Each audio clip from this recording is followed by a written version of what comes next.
que nesse programa só eu tenho caneca, é que a gente volta depois dessa terça ilustre que o programa estreou, que ficou bombado. A gente sempre guarda um resto de programa para quinta. Para quê?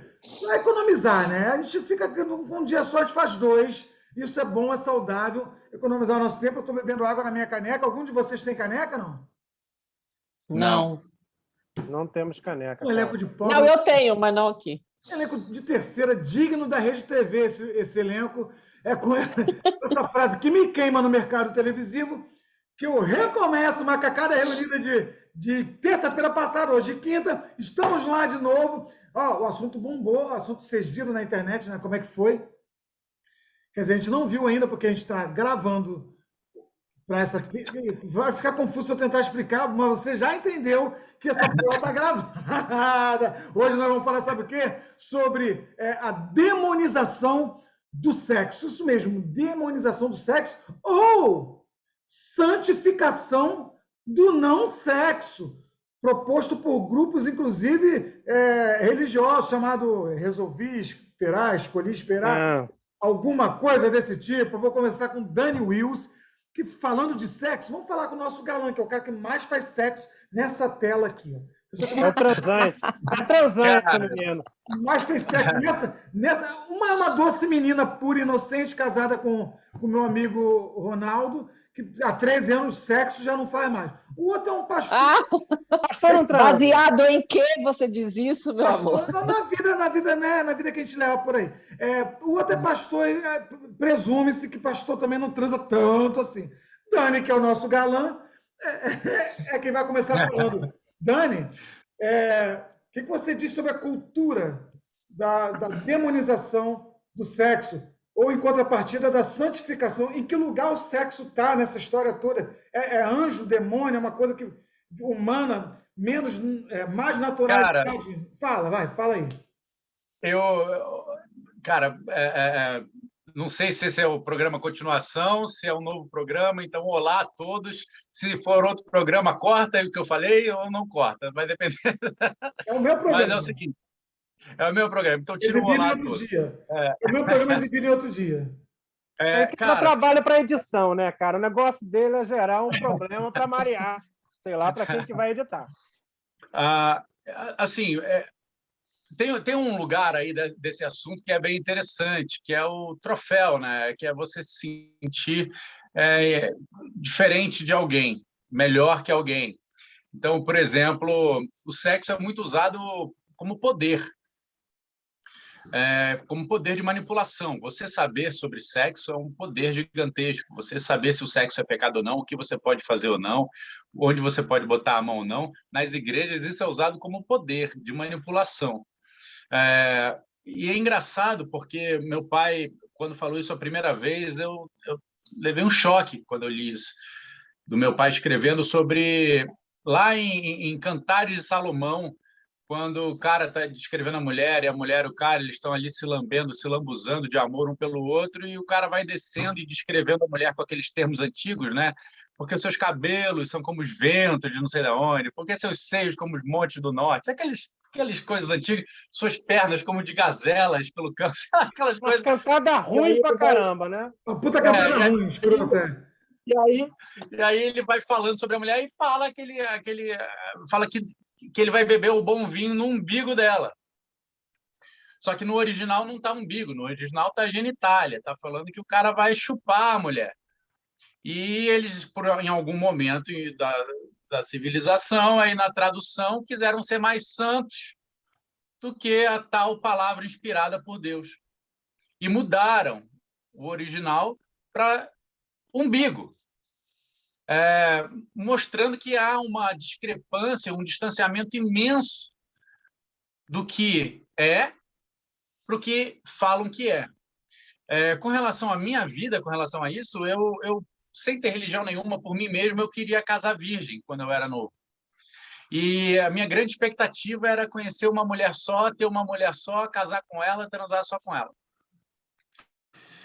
E, aos 15 anos de idade, eu comecei a namorar uma mulher que tinha 21 anos, e ela já tinha uma filhinha, e ela morava sozinha, e ela me recebia sempre de calcinha e sutiã. E ela já estava intencionada em conseguir fazer eu não casar virgem. Era um propósito dela. E eu, muito seguro de mim, continuei namorando com ela por 6 meses, até que um dia eu não bebia também. Ela começou a me oferecer bebida, eu aceitei, comecei a beber, e transamos. Levou um E creu. aí, no dia seguinte, eu acordei com aquela... Você foi Pela primeira vez estuprado, na cara. É isso mesmo que eu tô pensando. Mais ou menos isso, cara. Mais ou menos isso, porque Caraca, foi intencional dela, mas ao mesmo tempo eu que aceitei beber, né? Então, aí no dia seguinte eu acordei com aquela ressaca de álcool, acordei também muito triste comigo mesmo por me sentir sem domínio de mim, das minhas escolhas, das minhas decisões, e terminei com ela. Entrei numa espécie de tristeza, de depressão assim meio longa, e fiquei muito mal por muito tempo. Até que eu comecei a perceber o quanto casar virgem iria me fazer mal. Porque do jeito que eu estava levando aquilo como religião, como dogma, como essencial para mim, se eu tivesse concluído aquilo, eu ia carregar aquilo como um troféu. A minha virgindade estava sendo um troféu, não estava sendo nada em si mesmo que me edificasse. Eu ia carregar aquilo e eu ia me achar melhor que as pessoas. Eu acabei achando maravilhoso eu ter transado antes de casar. Então, assim, as igrejas, a religião, com certeza é a maior contribuição para a demonização do sexo, o poder que isso dá. Imagina você poder controlar a hora que a pessoa pode fazer sexo ou não. É uma coisa pesada. E você, num show aqui em Brasília, teve até aquela pergunta, né, que fizeram para o meu pai na plateia: o adolescente pode se masturbar? Como é que é? Perguntar se um adolescente pode se masturbar, entendeu? É um nível de doença mental absurda, o nível que a gente chegou de demonizar o sexo. Eu acho que sexo tem que ser feito com espontaneidade, liberdade e sabendo o que está sendo feito. Simples assim, a pessoa que se resolva com as próprias escolhas. O que passar da espontaneidade e consciência aí é algo mal. Sexo é para ser bom, não é para ser mal. Então, faça boas escolhas. Ô, Dani, Duff, você com essa cara Oi. de moça virgem, de Sorocaba, virgem de Sorocaba, Aham. como você lida com isso, já que você tem filha também, moçoila? Quantos anos tem tua É, filha? vai fazer 20 agora, daqui 2 semanas. Ih, misericórdia, esse assunto deve ser um assunto que ronda os seus Tô ouvidos. na conserva. Não, eu vou falar, você está falando de filho, eu vou falar com relação à minha mãe. É engraçado, né? Porque a igreja, assim, a minha mãe sempre foi muito católica, né? E não por isso, mas eu acho que envolve um pouco a igreja, envolve um pouco a criação, né? Os nossos pais passam para a gente muito do que eles foram criados, assim. E eu sou a filha mais nova de 5 irmãos. Minha mãe nunca teve uma conversa aberta comigo sobre sexo, né? Eu sempre criei os meus valores assim, as minhas escolhas sozinha. Eu não tive uma mãe que sentou comigo e explicou e falou como eu sou com a minha filha, como eu tento ser com ela desde quando ela começa a me dar mais abertura.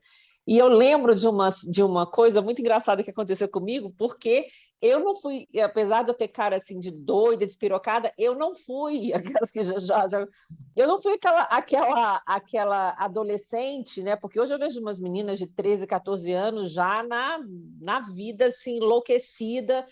Eu fui uma menina assim, eu fui perder minha virgindade muito tarde, e quando a minha mãe descobriu isso, quando ela abriu, ela foi pegar uma coisa na minha bolsa e viu um anticoncepcional, ou seja, uma menina, né, correta, estava tomando um anticoncepcional para não engravidar. Ela ficou tipo 3 dias sem conversar comigo, 3 dias sem conversar, porque eu tinha os meus 18 e lá vai, e eu estava tomando anticoncepcional. Então, aquilo para mim, isso ficou tão marcado para mim que eu pensei assim, falei, gente, mas eu não estou fazendo nada de errado, né? Muito pelo contrário. E foi uma punição para mim que ela deu de certa forma, que estava errado eu tomar o remédio, ou estava errado eu não ser mais virgem. Então, eu fico pensando assim, como é importante e como eu tento fazer diferente, porque assim, é uma coisa, é um papo que tem que ser aberto, né? O sexo é uma coisa natural, não existe essa de ficar, né? Aquela coisa que você tem que falar baixo, quer dizer, falar baixo, claro, né? Mas você não pode falar de uma maneira que não seja natural. Por que que ainda não é, né? Assim, e a gente fala hoje em dia, ainda não é dessa forma. Então isso marcou muito para mim. essa pergunta. E aí eu quero ser o oposto, né? Aí aquela coisa que até o Daniel vai falar da terapia, né? A gente quer ser o oposto do que a nossa mãe foi. E aí aí aqui no meu caso a situação é diferente, porque a minha filha não me dá tanta abertura, mas eu falo abertamente, mas é diferente. Então, assim, é isso, é essa lembrança que eu tenho de um tabu por eu estar fazendo uma coisa correta, que era para estar, né? Esse tabu, John, você como pastor, a gente pode chamar de um tabu diabólico ou dos anjos para preservar os jovens, ou diabólico para botar essa coisa na cabeça da turma que goza e sofre e se chicoteia. É isso. Tem meu livro, né, que se chama O Corpo que Sofre e Goza, maneiríssimo, breve, publicando. É verdade. Como assim? Você tem um livro com esse tema? Se chama O Corpo que Sofre e Goza, as muitas perspectivas da sexualidade dentro do ambiente cristão. É um livro. O título é isso tudo? Não, O Corpo que Sofre e Goza, e embaixo tem um subtítulo. Eu acho que já tem até que sortear esse livro aqui nesse programa. Para as pessoas mais comentarem. Ô, Dani, você tem espírito de pobre, mora em Alphaville, mas tem espírito de pobre. Porra, sortear, ele vai dar um exemplar autografado para cada um, porque nós vamos ser agentes divulgadores desse livro. Nós, né, meu bem? Mas os nossos telespectadores, assim, as pessoas vão deixar no comentário. Eu que fui antes. Engajar o post, Marrom. Então eu pensei que era para sortear entre a gente. Imagina sortear entre eu, o Dani e o Dani. Não, a gente vai receber autografado ainda. Ele já tem meu endereço. Vocês merecem, né? Vocês merecem. Mas o primeiro mandamento... No livro tem nude seu, John? Oi? No livro tem o seu nude lá? Não. O povo não merece essa tristeza, não. O povo quer transar, pô. Atenção, você que quer receber o livro O Corpo que Sofre e Goza. Aí o subtítulo é As 1000 Maneiras de Gozar Sem Sofrer, com John Souza. Escreva aqui, eu quero. Tá? Aqui aonde? Eu não sei, mas nós estamos aqui nesse espaço chamado YouTube, e escreva o que você quer, que a gente vai dar um jeito de te entregar um livro, sortear, né? Que se 1000 pessoas escreverem, ele está fazendo uma edição com 60 exemplares, vai dizer que vende... Ô, John, o livro é dividido em dois, tem o homem que goza e depois o homem que sofre? Tudo misturado. O que a gente começa a tratar no livro é, a partir da perspectiva da Bíblia, do Gênesis, o primeiro mandamento de Deus para a humanidade é transem muito. Multipliquem-se pela terra, se espalhem, sejam fecundos, né? O mandamento de Deus para a criação é esse. Transa muito, faça muito sexo, né? Até porque não tem uma outra forma, Marrom. Deixa eu te contar uma coisa que talvez você que tem filho não saiba, Marrom. Que a única forma de botar criança na terra é ali, jogando a semente, né? Uma das formas. Hoje em dia tem mais formas.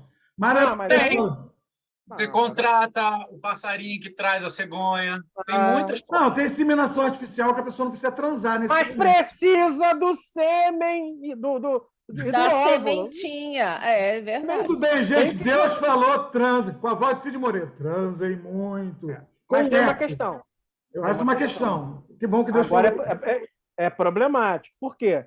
Porque o sexo, ele é como o Daniel falou, ele é uma ferramenta de domínio. Quando você castra a sexualidade, você dociliza o sujeito. E você coloca o sujeito sempre refém de ter que pedir perdão no domingo. Então, o sujeito não consegue controlar aquilo que é a pulsão natural do corpo dele.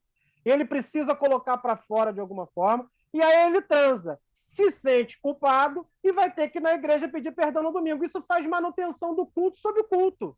Ele está sempre em eterna culpa porque transa, que faz aquilo que o corpinho dele, que o Senhor que o criou, projetou, fez, né? De alguma forma colocou como algo biológico, natural. Se ele colocou o piu-piu lá, Marrom, era para usar. E não é para usar a partir de tal idade, senão o piu-piu só nascia com 18 anos. Ficava o sujeito liso, igual um Ken, né? Igual uma Barbie, né?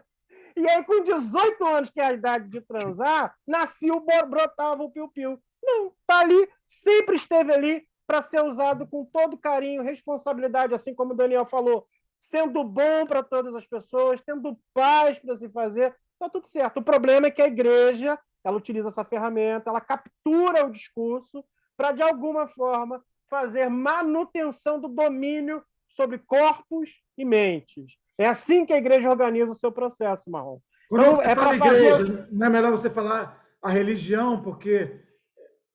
É porque eu só posso falar da onde é o meu lugar de fala. Eu sou um pastor evangélico, né?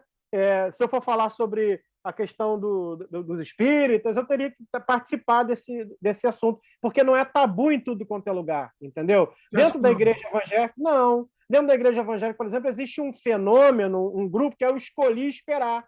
E aí não é só em relação à sexualidade. Eles travam tudo. O adolescente não pode beijar se ficar com um piu-piu duro. Tem um vídeo de um pastor que diz para colocar gelo dentro da calça.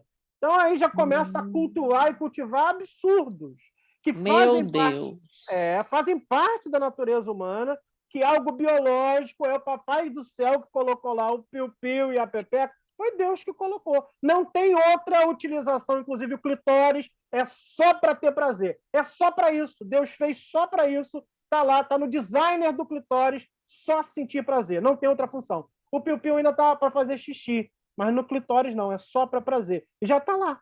Então a gente gera isso, geralmente a igreja gera isso, Marrom, para poder gerar domínio, para poder dominar o outro, fazer ele ter que pedir perdão infinitamente, porque a sexualidade é algo biológico, faz parte da gente.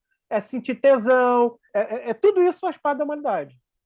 Deixa eu fazer uma pergunta aqui. Vou fazer uma pergunta para vocês três. Marrom, queria que você começasse.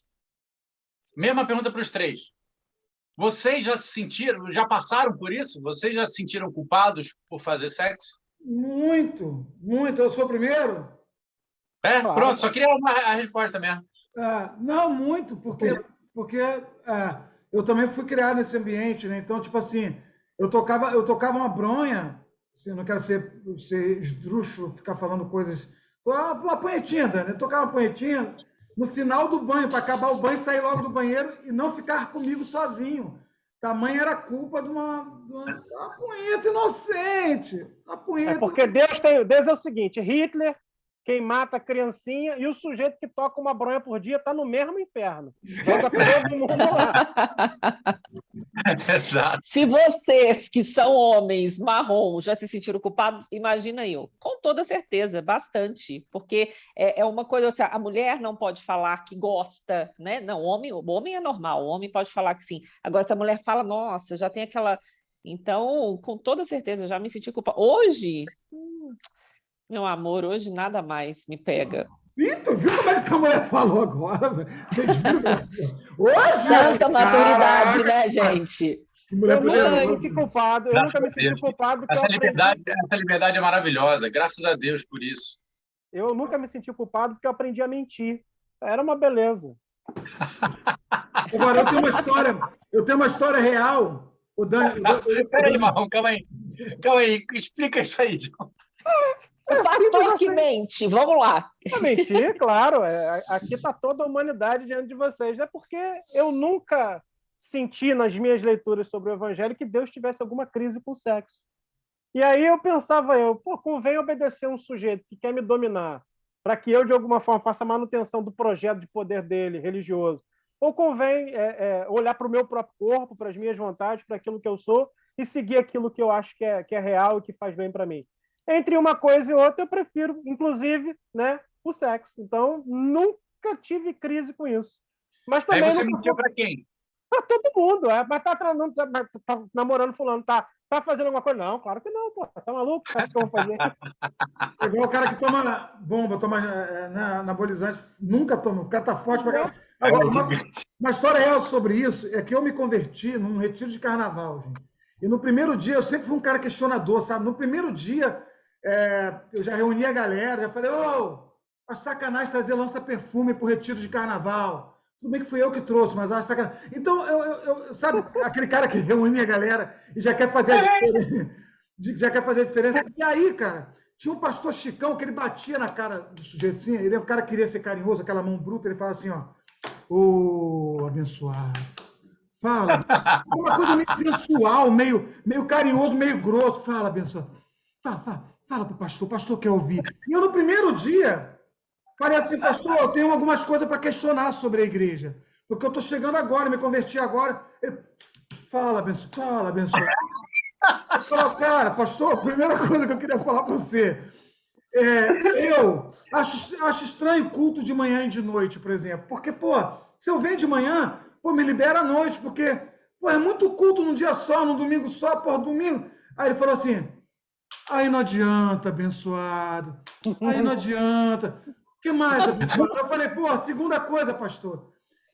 Pô, acho que a vigília que vocês fazem mensalmente, já me fala que tem uma vigília, começa às 10, acaba 5 horas da manhã, é muito tempo orando. E eu tenho um sono, pô, meia-noite me libera, que eu gosto de ver o programa do Jô, isso há 30 anos atrás. O programa do Jô, já vou para casa, aí ele bateu na minha cara e falou assim, ô, abençoado, aí não adianta, não adianta.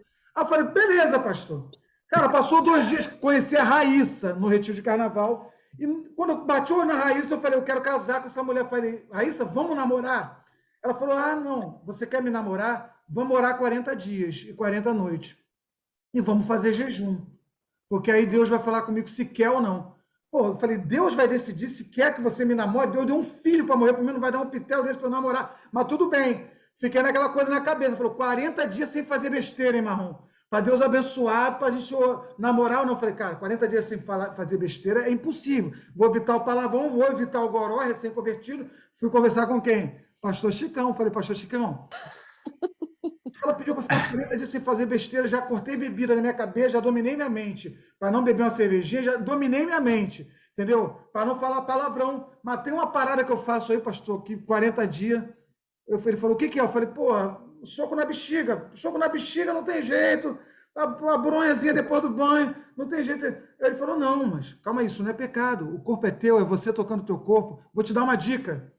O que você não pode pensar numa mulher, o que você não pode pensar na mulher do próximo, ou usar uma revista. O que você não pode usar uma revista para usar aquela imagem da revista para se masturbar. Então, quando for se masturbar, pensa, sei lá, numa cachoeira. Aí eu bati na cara dele e falei, aí não adianta, né, abençoado?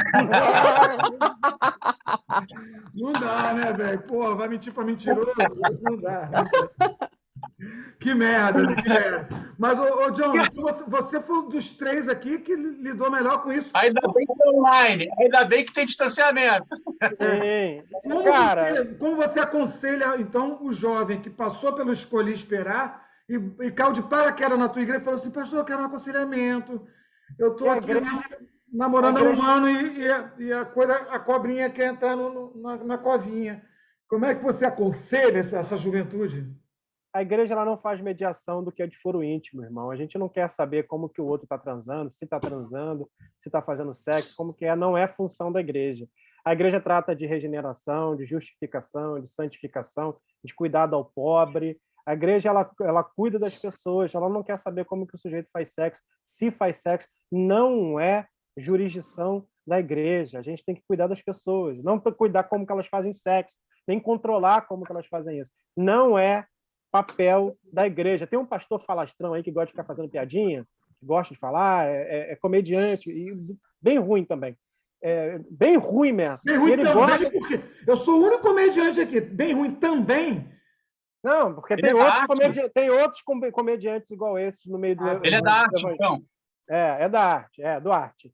E aí é muito ruim. E ele gosta de falar sobre isso, como se a igreja tivesse que fazer gestão disso. Eu queria que ele me mostrasse, tanto nos evangelhos, como em falas de Jesus parando para pausar. Olha, Pedro, tá complicado, que você tá, direto, emburacando direto, não tá dando mais para conviver com você. Ou tentando fazer gestão da sexualidade dos próprios discípulos que caminhavam com ele, que estavam num trajeto com ele. Então não existe em lugar nenhum, não é função da igreja. A gente cuida das pessoas, a gente ama o ferido, a gente cuida de quem tem fome, a gente veste quem está nu. É isso. Não tem outra função senão isso. Não é controle de corpo nem mente e nem fazer gestão de sexo de ninguém, nem como alguém faz sexo. Isso não é papel da igreja. Eita, que numa fala só ele deu uma lapada, numa renca de pastorada que realmente está se metendo na vida dos outros, está falando como os outros têm que fazer. E agora tem essa coisa de pergunta e resposta, né? Esse dia eu vi uma pergunta assim, pode sexo anal? Desculpa te interromper, a fala dele bateu não foi só em pastor, não. A fala dele bateu em todos os preconceituosos, com todos os gêneros e com todas as siglas do movimento LGBTQIA+, bateu em todo mundo que tem preconceito com qualquer tipo de qualquer pessoa que tenha liberdade com o próprio corpo e vida. A fala dele foi maravilhosa, gigantesca. Você sabe que E essa fala também merece palmas, porque isso aí está crista da onda. Esses dias eu vi esse quadrinho de pergunta e resposta, o pastor falou, não, sexo anal. Aí eu falei, você não é crente, não. O cara falou, você não é crente, não. Você está fazendo sexo anal. Eu falei, gente, a que nível a pessoa chega de interferência na vida do próximo? Entendeu? Por isso que eu pergunto, Dani, anal, sacanagem. Dani, que coisa Quem gosta diz que é bom, né? Quem gosta diz que é bom. Quem gosta diz que é bom. Ô Dani, Qual Dani? Dani Duff. Dani Duff, você como a única mulher, falou da coisa da culpa também. Como você acha que uma mulher, nos tempos de hoje, você fala, as meninas de 13 anos hoje estão todas soltinhas, mas elas também trazem consigo, ao longo da vida, ao amadurecer, alguns mini traumas ou até traumas profundos por terem sido também mais liberais, mais... como é que eu posso dizer? Porque aqui a gente tem que andar pisando em ovos também para não parecer preconceituoso com nada, e eu não quero ter essa... Não me interpreta mal. Eu acho que falta um monte de coisa, né? Falta...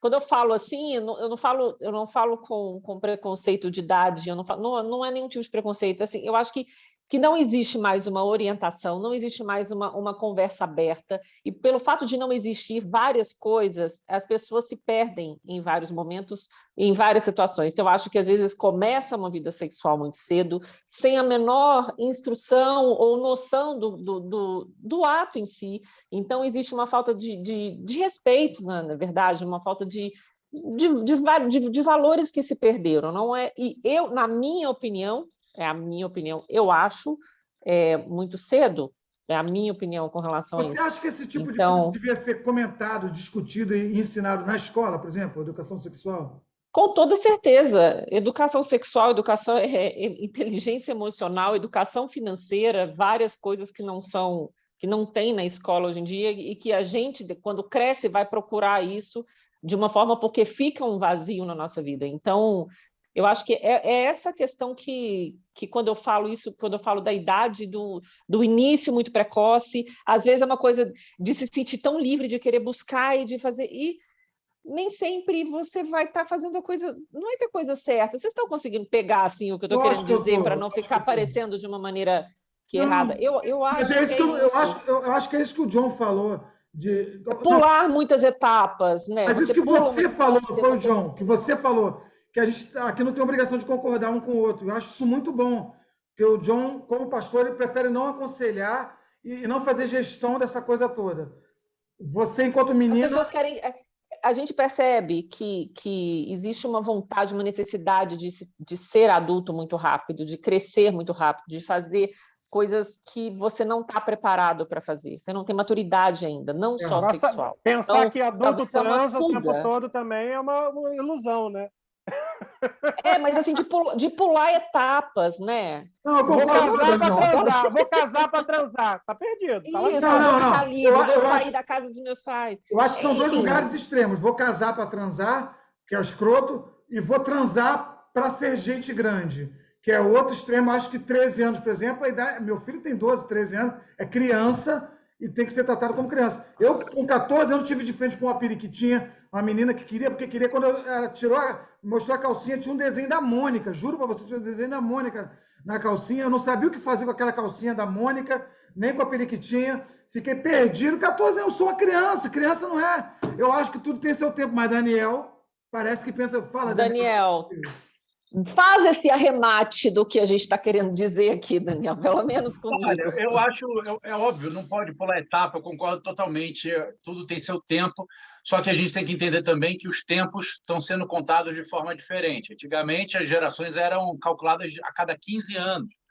Hoje, as gerações são contadas já até a cada 5 anos. É uma geração diferente para você ver a ruptura que tem de cultura de uma geração para outra. A cada 5 anos, uma pessoa já tem uma outra cultura, uma outra forma de viver.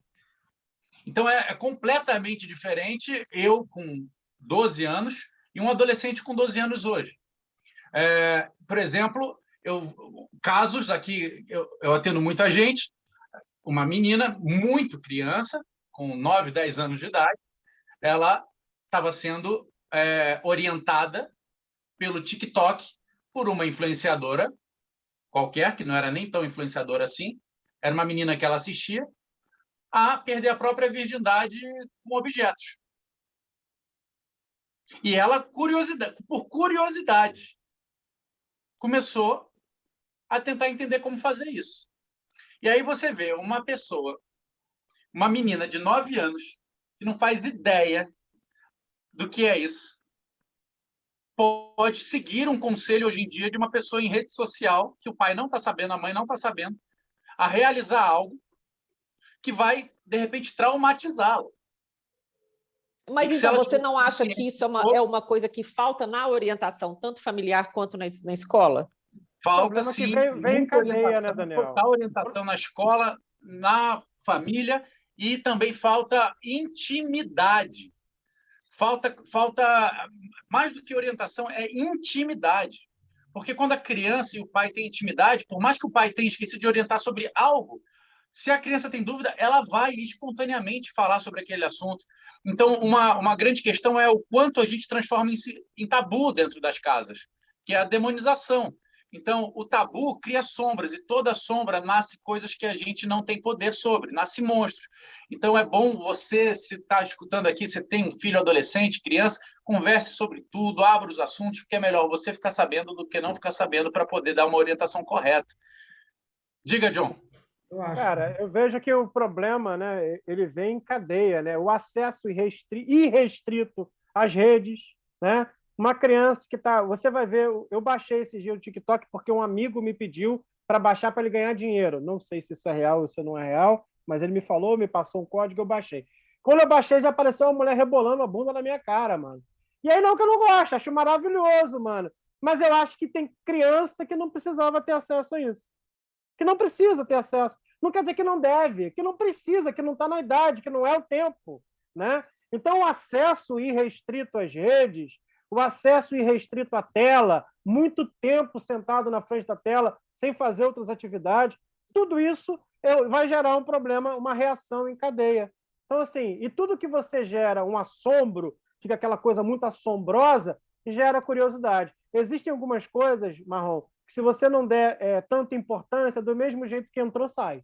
Você não deu tanta importância, não criou assombro, não criou nenhum tipo de tabu, vai sair de forma completamente natural, no fluxo, no flow. Agora, se você tem um ambiente que você restringe, que você trava, que você fecha, o tempo todo a nossa natureza desbravadora vai ficar tentando pular os muros e as cercas de todos os processos que geraram de controle. Então, mano, em primeiro lugar, acesso irrestrito à internet. A criança não pode ter. Tem que ter limite. Tem que ter esses cuidados, essa supervisão, sim, sobre as crianças e adolescentes de hoje, porque o mundo é completamente diferente do nosso. Elas têm uma capacidade de chegar a informações com 5 cliques, ela já vê coisas que são extremamente traumatizantes para qualquer criança, tanto de violência quanto de sexo. Eu acho que a gente tem que entender também essa questão das gerações, que a gente tem que ter um carinho e uma paciência diferenciada com quem a gente está ensinando, porque ela está em outra geração, os amiguinhos dela vivem uma outra realidade que a gente não viveu, não sabe como é. Então, a gente tem que, sim, tentar entender muito bem, se colocar no lugar, ter intimidade com o nosso filho, com nossa filha, com quem quer que seja da família, para que não existam tabus. O grande problema é transformar algo em tabu. Eu tenho uma pergunta, então. Posso? Daniel. Você pode, a gente tem que ser muito rápido, porque a gente tem 2 minutos para encerrar esse programa aí. Então eu vou falar muito rápido, porque é muito curto esse tempo nosso, Marrom. Não, mas é importante que você fale. Porque, por exemplo, vocês estão falando, hoje o tempo é diferente, as pessoas, os jovens de hoje, não, você com 12 anos hoje é diferente de quando você tinha 12 anos, tá, mas e a adolescência que está durando até os 30? Então, o que está faltando para a pessoa ter a maturidade, então? Porque, na minha concepção, a gente é muito mais maduro hoje, a gente é muito mais maduro da nossa faixa etária, Marrom, aumenta o tempo. Essa pergunta é muito boa para deixar na boca do Daniel Wilson e ele responder assim de maneira leviana. Isso dá um tema de um programa, adolescência tardia. Pois é. É isso que eu ia falar. A gente pode transformar essa pergunta no tema. É maravilhosa essa pergunta. Sobre Porque a maturidade. isso não entra na minha cabeça de eu ter que aceitar uma pessoa, ter que aceitar, né, uma menina de 13 anos, e aí você aguenta esse adulto até os 30 porque não tem a maturidade, não conviveu com pessoas, não conviveu com tela, com coisa, então tá tudo errado, gente. Eu tô achando tudo lindo. Quando o tempo é curto, porque o papo é bom. E quando o papo é bom, o apresentador encerra assim, ó. Encerra assim, porque vai cair. Porque se aprofundar, perde o sentido do programa. Vou fazer Pois um print, peraí. aqui são temas profundos com opiniões rasas. Esse é o slogan, é o subtítulo do Macacada Reunida. A gente vai ficando por aqui. O programa que começou na terça, você assistiu já os cortes na quarta, ontem. O de hoje, quinta, que é a continuação, você assiste os cortes na sexta, e assim a gente passa quase a semana inteira junto com você, de terça a sexta, falando coisas, se expressando, trazendo um assunto desse tamanho que passa pela cabeça genial desses malucos que vai, que volta, e aprendi muito hoje, espero que você também. Vou ficando por aqui. Beijo do Preto, já que o do Gordo já tem. Tchau, gente, foi um prazer. Beijo, gente. Tchau. Valeu, galera.